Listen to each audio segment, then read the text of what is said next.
Hello and welcome to Science Monitor, a show that brings to you the most significant news from the world of science, technology, innovation, research, discoveries and much more. I'm Aishwarya Kapoor with you and here are this week's top headlines. National Science Day celebrated on 28th of February. Department of Science and Technology confers National Awards for Science. Department of Biotechnology celebrates its 33rd Foundation Day. DBT Biotechnology Research, Innovation and Technology Excellence Awards presented at the event. Scientists at Indian Institute of Technology Guwahati developed ALP test kit to detect pasteurization in milk. Department of Science and Technology organizes the second international meeting on Clean Energy Materials Innovation Challenge at Indian Institute of Technology, Delhi. National Science Day is celebrated on 28th of February every year in honor of Sir C.V. Raman's path-breaking discovery of the Raman effect. This year, the theme was Science for the People and the People for Science. On this occasion, the National Science Awards were also conferred. Science Monitor brings you a report. Science is a part of each and every aspect of our life, be it a small bulb or a big telescope that studies the universe. The arenas of science are continuously expanding to make lives of humans easy. To mark its success and spread awareness about its great contribution, every year National Science Day is celebrated on 28th February. In India, the origin of this day is linked to the discovery of the phenomena of light scattering or the Raman effect in 1928. This important concept of physics was discovered by one of the greatest Indian scientists, Sir Chandrasekhar Venkat Raman, on 28th of February. For his breakthrough discovery, he was awarded the Nobel Prize in Physics in 1930. To celebrate this historic event of the history, National Science Day is celebrated across the country in different schools, colleges and universities. The theme for this year's National Science Day is Science for the People and People for Science. It aims to encourage people and popularize science and technology in the nation. The day not only commemorates the discovery of Raman effect, but also the other scientific achievements which have contributed to the growth of nation in the field of science and technology. In the spirit of this day, Prime Minister Narendra Modi awarded the Shanti Swarup Bhatnagar Awards to the distinguished scientists for their work in different fields of science and technology. साथियों, इस वर्ष की theme बहुत ही प्रासंगिक है। मैं खुद भी विज्ञान को लोगों की ज़रूरतों से जोड़ने के विचार का आग्रही रहता हूं। हमारी सरकार अपने तमाम कार्यक्रमों और योजनाओं के जरिए भी इस दिशा में कुछ न कुछ प्रयास कर रही है। The Department of Science and Technology, Government of India also marked the celebrations of National Science Day at the Jawaharlal Nehru Convention Centre in New Delhi. This event was marked by the presence of Professor K. Vijayaraghavan, Principal Scientific Advisor, Government of India, and Professor Ashutosh Sharma, Secretary, Department of Science and Technology. The event also organized a special National Science Day lecture delivered by Professor K. Vijayaraghavan. During the occasion, many national awards were also given. These included National Award for Outstanding Efforts in Science and Technology Communication through print media, including books and magazines. National Award for Outstanding Efforts in Science and Technology Popularization among Children. National Award for Outstanding Efforts in Science and Technology Communication through Innovative and Traditional Methods, and for Outstanding Efforts in Science and Technology Communication in the Electronic Medium. The theme of today's Science Day is Science for the People and People for Science. And what I'd like to spend a few minutes elaborating is that typically this means that when we talk about science for the people, we talk about how the fruits of science and technology should reach society and the economy. And when we mean people for science, we typically mean that the people should be for science which delivers to their well-being and prosperity. The day was celebrated with full enthusiasm throughout the country and helped to foster scientific temper among the people of all age groups. Moreover, it helped to spread the importance of science and its applications to people to nurture the pace of science development in the country. The Department of Biotechnology under the Ministry of Science and Technology celebrated its 33rd Foundation Day on 26th of February. The event was inaugurated by Dr. Harshvardhan, Minister of Science and Technology, and Dr. Renu Swaroop, Secretary, Department of Biotechnology. To promote research and innovation in the field of biotechnology, DBT Biotechnology Research, Innovation and Technology Excellence Awards were conferred at the event. Science Monitor brings you a report. Biotechnology is a new age branch of biological sciences. In combination with the advances of technology, it offers a wide range of modern solutions to sectors like health. Biotechnology has revolutionized the face of vaccines, DNA studies, disease diagnostics, and development of precise medical devices in India and across the globe. To harness the potential of biotechnology sector in India, the Department of Biotechnology, or DBT, under the Ministry of Science and Technology was established in the year 1986. DBT celebrated its 33rd Foundation Day on 26th February at the National Institute of Immunology in New Delhi. The theme for this year's Foundation Day was Celebrating Biotechnology, Building India as an Innovation Nation. The event was inaugurated by Dr. Harshvardhan, Minister of Science and Technology, Earth Sciences, Environment, Forest and Climate Change, with Dr. Renu Swaroop, Secretary, Department of Biotechnology. It was also marked by the presence of Dr. Manju Sharma, former Secretary DBT, and Dr. Muhammad Aslam, Advisor to DBT. After 33 years, we can certainly feel proud of so many of our achievements in every field. The department has grown in a big manner. In fact, yesterday itself, day before, I was in Bangalore when we could dedicate to the nation in STEM building. Over the years, the department has launched some significant scientific programs to nurture young talent and to promote frontier work in the field of biotechnology. Through its various programs, the department covers diverse areas of biological sciences and technology like medical biotechnology, food and nutrition, bioresources and environment, agriculture biotechnology, and much more. At the event, the department announced a key mission, Atal Jay Anusandhan Biotech Mission, undertaking nationally relevant technology innovation or Unnati. It will cater to the growing needs and transform health, agriculture and energy sectors in the coming 5 years. At the event, Dr. Harshvardhan, with other dignitaries, also awarded DBT Biotechnology Research Innovation Technology Excellence, or BRIGHT Awards.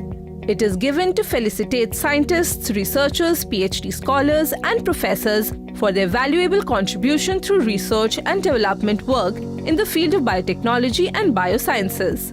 At the event, under BRIGHT, awards were given for Har Gobind Khurana Innovative Young Biotechnologist Award, S. Ramachandran National Bioscience Award for Career Development, and Tata Innovative Fellowship. A special Foundation Day lecture titled World of Genomics is Changing was delivered by Dr. Peter Goodhand, Chief Executive Officer of Global Alliance for Genomics and Health, Canada. A special talk on celebrating biotechnology, creating a vibrant research ecosystem was also delivered by Dr. Manju Sharma, former Secretary DBT. Biotechnology has played a prominent role to uplift the life of mankind. In India, DBT continues to be the backbone of biotechnology evolution to provide and initiate mainstream research in this frontier.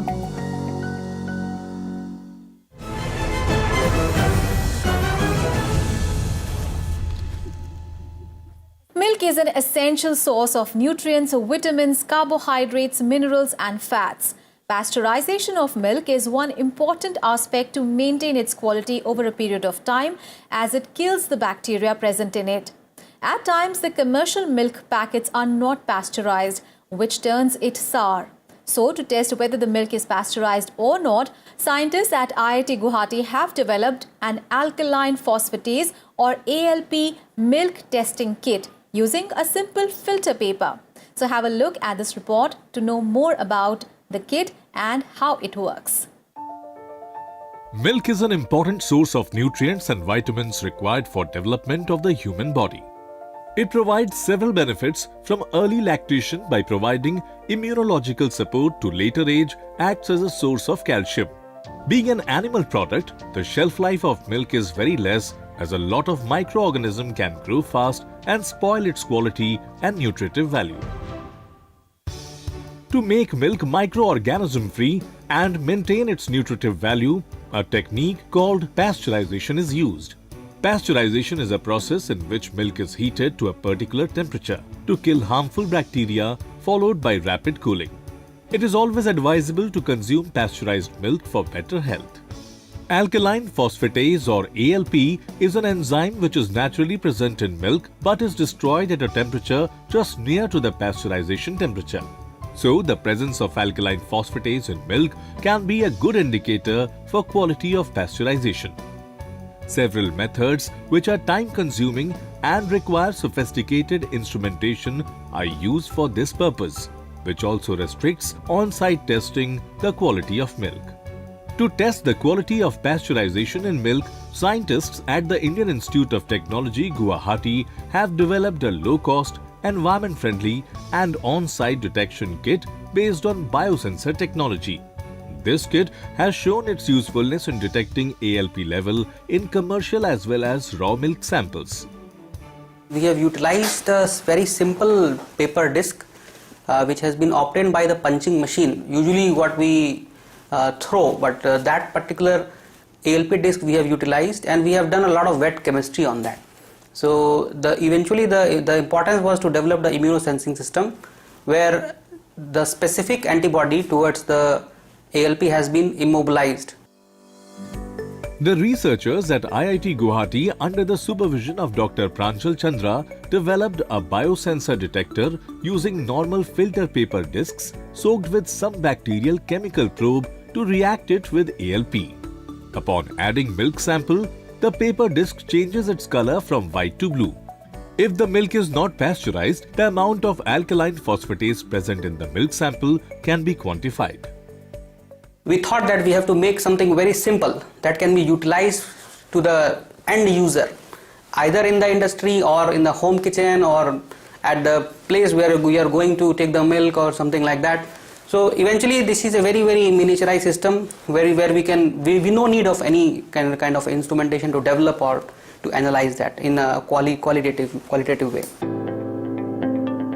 In order to maintain the quality of milk pasteurization process, paper-based miniaturized immunosensor developed by Dr. Pranjal Chandra and his research team is a great work and is definitely going to be beneficial for the commercial industry as well as for on-site detection of possible contamination in processed and raw milk. The results of the study were published in the journal Biosensors and Bioelectronics.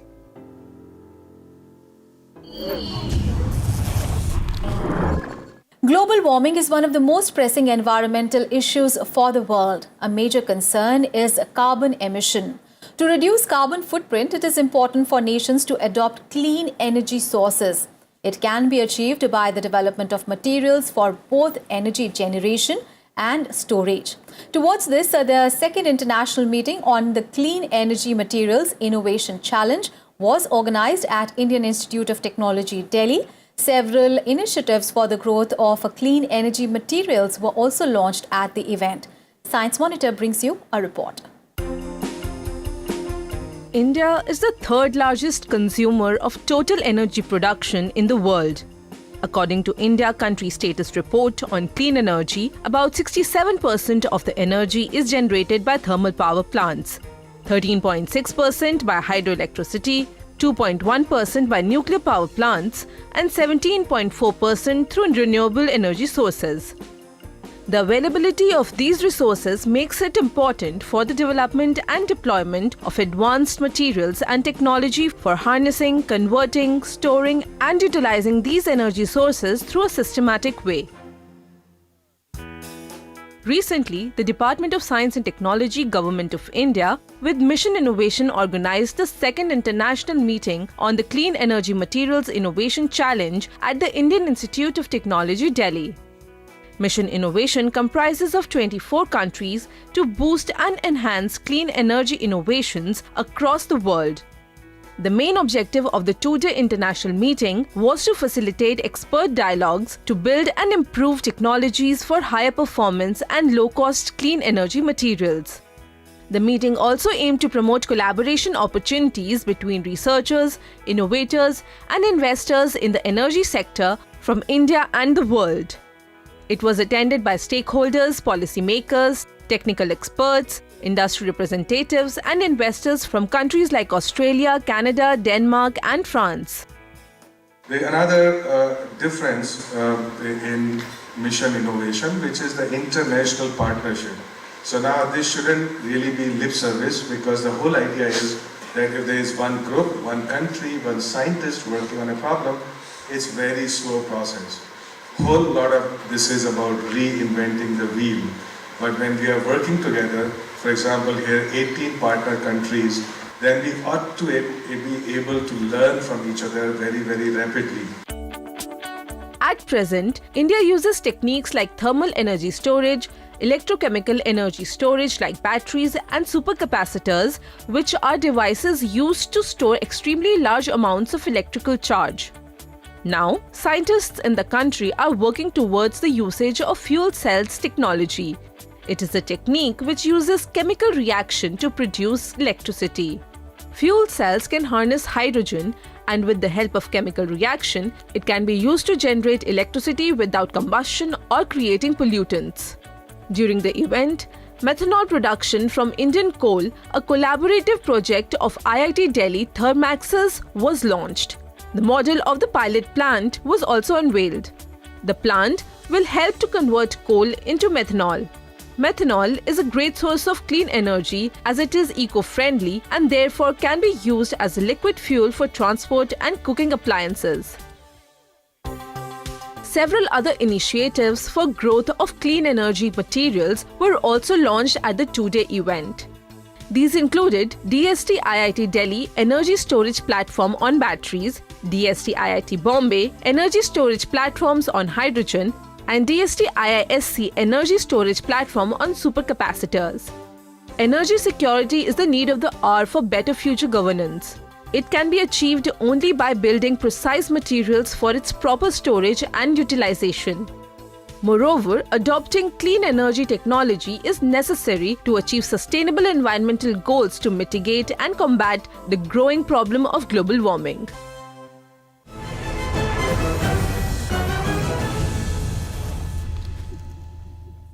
Let's now take a quick look at some more scientific innovations and developments from India and around the world. 14th Agriculture Science Congress held at the Indian Agricultural Research Institute from 20th to 23rd February in New Delhi. The theme for this year's Congress was Innovations for Agricultural Transformation. The main highlight of the event was the ASC Agritech exhibition, which displayed research and technologies on a variety of agricultural practices. Some of them included crop diversification, wastewater management, agricultural drone for crop imaging, and soilless plant cultivation. Indian Space Research Organisation or ISRO is all set to launch PSLV C-45 mission at the end of March. This is a first-of-a-kind mission where 3 payloads will be released in different orbits. The rocket is first scheduled to launch DRDO's Electronic Intelligence Satellite EMISAT to an orbit of 763 kilometers. Other 2 satellites will be placed at an orbit of 504 kilometers and 485 kilometers by PS4, the last stage of the rocket. A group of aragonologists has discovered 5 new species of jumping spiders from different parts of the country. The species of spider Cocallis laciniae are said to have its origin from Australia. This discovery of spiders also helps to understand how the continents were once united. Hylas diardi was another species of spider discovered from Assam in the last few years. Jumping spiders have about 5,200 species across the world. Hubble Space Telescope has recently discovered a new moon of planet Neptune. The moon is named Hippocamp and is said to be a fragment of its larger moon Proteus. Neptune is the 8th planet of our solar system and is covered with ice. According to astronomers, the new moon was formed about billions of years ago. Neptune is a planet which has been least explored till date. It was last studied by Voyager 2 flyby spacecraft in 1989. The discovery was published in the journal Nature. On 27th February, Wellcome Trust DBT India Alliance with Nature India launched the India Science Media Fellowship in New Delhi. The main objective of the fellowship is to encourage the coverage of science news in Indian media platforms. The fellowship was announced by Professor K. Vijay Raghavan, Principal Scientific Advisor to the Government of India. The event was marked by the presence of Shubhra Priyadarshini, editor, Nature India, and other science communicators of India. A panel discussion was also organized on the topic Science in the Indian Media, the Unfinished Agenda. The fellowship aims to empower media for the coverage of science news in India. And in the history of science this week, we remember Kelly Johnson, born on 27th of February 1910 in Michigan, USA. He was an aeronautical engineer famous for his aircraft designs used in Air Force services. He successfully designed and built aircrafts like SR-71 Blackbird, XP-80 Shooting Star, Hercules C-130 and F-104. A supersonic aircraft is an aircraft able to fly faster than the speed of sound. SR-71 Blackbird was regarded as one of the world's fastest and the highest flying plane of that time. For his breakthrough designs, he was named the Aviation Man of the Year by the Airlines Activities Committee in 1956. Kelly Johnson passed away on 21st of December 1990 at the age of 80. Even today, he is regarded as one of the most prolific aircraft designers of the world. Well, that is all for this episode of Science Monitor. You can send your feedback and suggestions to Science Monitor on our email ID news@vigyanprasar.gov.in. You can also write in to us at Vigyan Prasar C24, Qutub Institutional Area, New Delhi 110016. We'll see you again next week with another episode of Science News and Innovations. Till then, goodbye and take care.